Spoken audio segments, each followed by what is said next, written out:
Hi everyone, my name is Olya and currently I'm backpacking around Southeast Asia. In this video I'll show you Siem Reap in Cambodia. We will visit a floating fishing village, explore Angkor Wat and even fly to the capital, Phnom Penh.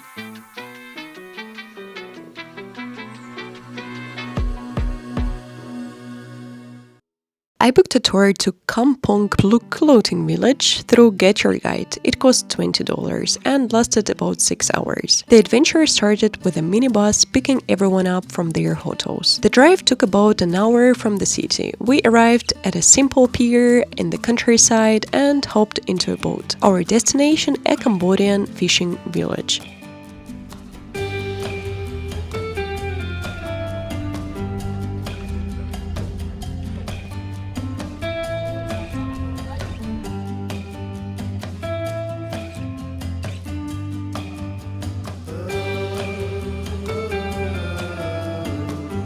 Siem Reap has several floating villages, but most are Vietnamese. Here is a quick history. Vietnamese people helped Cambodians overthrow the pro-Chinese regime that caused a genocide in the 1970s. Around 3 million people died, about one-third of the population of Cambodia back then. Our guide lost one-third of his family during the genocide. He shared a story about his grandfather who worked on rice plantations under the communist regime. Back then, almost everyone was forced into hard labor, working 18 hours in a day with literally no food. Mostly watery rice soup was provided. One day, his grandfather brought home a single raw potato from the fields. That evening, a Communist Party officer came to search his house, found the potato and executed him on the spot. For a potato, sometimes entire families were killed over small things like that. Stories like these are common. Most Cambodian families have their own tragic tales. During the genocide, the regime targeted intellectuals, religious people, minorities, and anyone linked to the previous government. People were even arrested for wearing glasses or knowing a foreign language. Mass executions took place in what are now called killing fields. Cambodia has about 20,000 of these sites. But back to the fishing village. We visited Kampong Pluk, which means Harbor of Tusks in Khmer. It's about 30 kilometers southeast of Siem Reap, built on stilts in the mangrove forests where the Tahas River meets Tonle Sap Lake. You can only live in this village if you're born there. Outsiders cannot just move in. The community is led by an elder who has a big say in decisions. Kids swim in the river fearlessly and learn to steer boats from a young age. People live simply but meet their basic needs. Every family gets a house and a way to earn a living. There are no homeless people at all. The village has its own school, hospital, police station, and even a church. So if you visit, you can stop by to pray, if you want, of course. Part of the tour fee goes to the village budget, helping the community. For an extra fee, we took a canoe ride through the mangroves. It was stunning. It was impossible not to notice how local people are dressing up.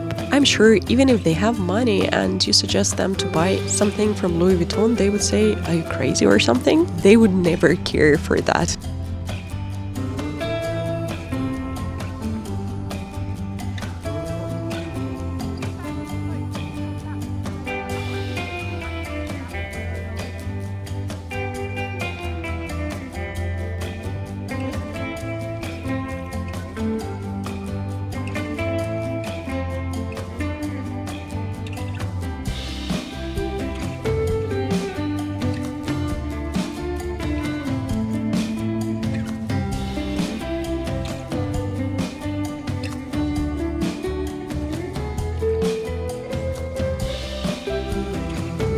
We also stopped by a shop and restaurant where you could buy souvenirs or grab a bite to eat.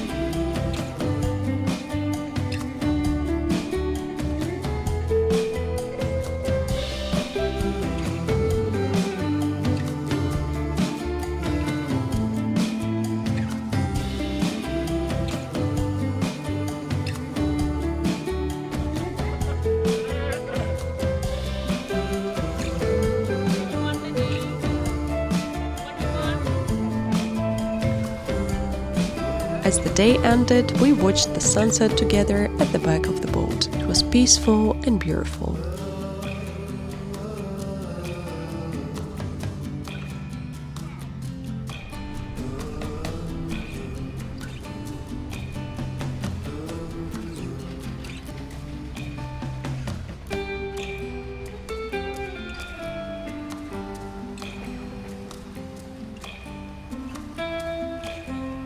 When the sun dipped below the horizon, the tour was over.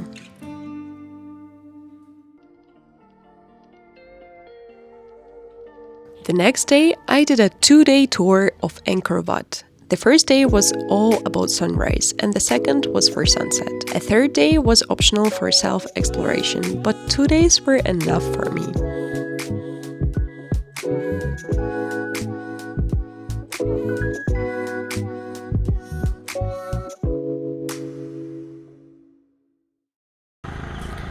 So it's currently 4 in the morning. I'm staying next to my hotel, waiting for a pickup. Yeah, and there is literally no one. Like, some kind of tuk-tuks are passing, but there is no one, absolutely. The tour bus finally picked me up and we headed to Angkor Wat. The tour costs $35, including transport, water and guide. But entry tickets to the complex were $62 for 3 days. We arrived an hour before sunrise. It was surreal to see the statues in the dark. I found a spot to watch the sunrise, battling mosquitoes as I tried to enjoy the moment.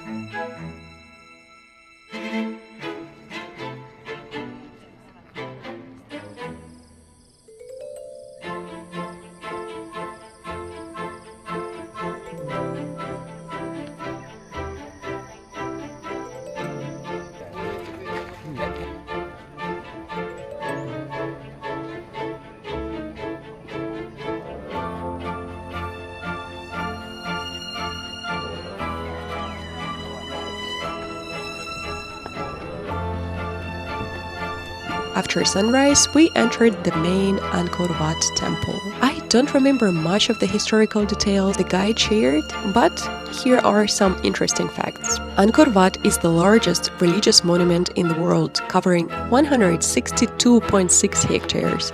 Originally built for the Hindu god Vishnu, it later became a Buddhist temple. The two religions often clashed over it, sometimes adding beards to Buddha statues to make him Hindu, then removing them later. It was built by Emperor Suryavarman II between 1113 and 1115. The temple has 5 main towers, with the tallest reaching 65 meters. 300,000 workers and 6,000 elephants were involved in its construction. Angkor Wat became a UNESCO World Heritage Site in 1992. It's the only temple featured on a national flag, Cambodia's. We walked a lot both days in 30 Celsius heat, with just one lunch break.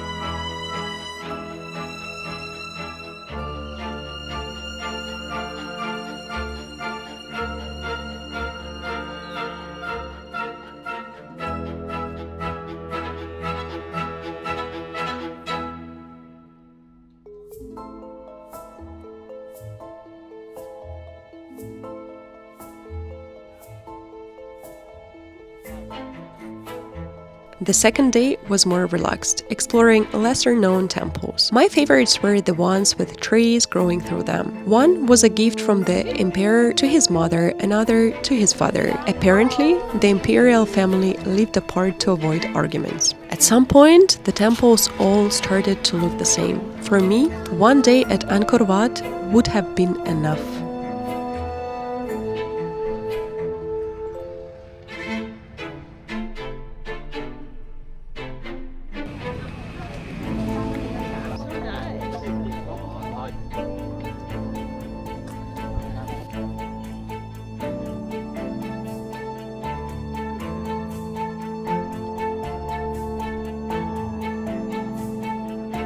The second day ended with a crowded but stunning sunset view from the hilltop. Totally worth it.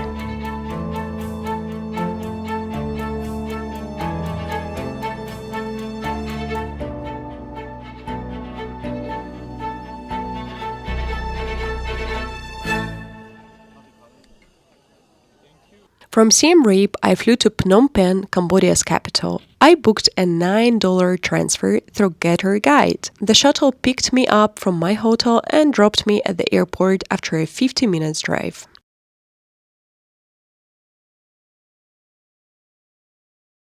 Hi everyone, I'm currently in Siem Reap airport. I have a flight in a couple of hours to Phnom Penh, which is the capital of Cambodia. So I'm gonna stay there for a couple of days. Afterwards, I have no idea what's gonna be my plan. I'm really impressed with the airport here. It's like, oh my god, it looks so green. Everything is so clean, everything is so organized. I just went to the restaurant here and it was super cheap. Usually in the restaurants in the airport you're paying triple price at least, but here it was just normal price. So I spent 5 days in Siem Reap and I went to Floating Village and I went for a couple of days to Angkor Wat. Floating Village was amazing.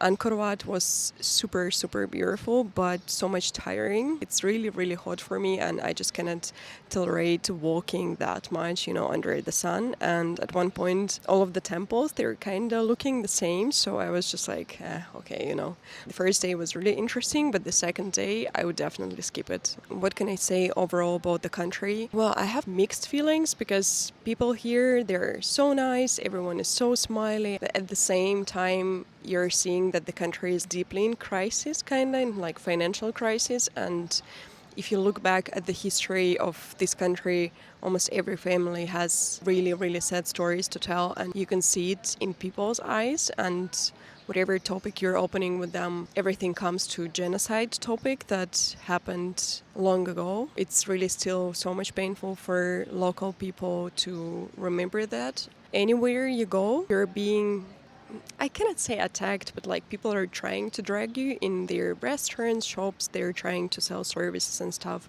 But at the same time, if you say no, they're not continuing doing that. Like in Vietnam, for example, I experienced that. But here they're like more friendly and more easy, let's say. But yeah, I don't know, I still have mixed feelings because it's not 100% comfortable for me to stay here.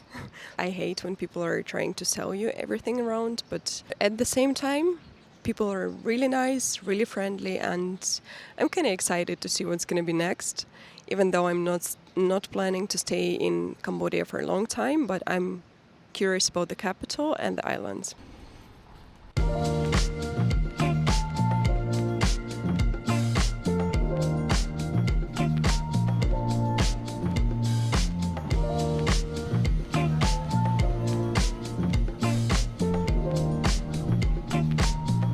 The flight was short, about an hour, but super turbulent. At one point, I forgot I was on the plane.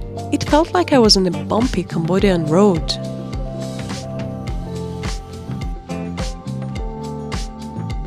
In Phnom Penh, I grabbed a taxi to my hostel. It took just 20 minutes.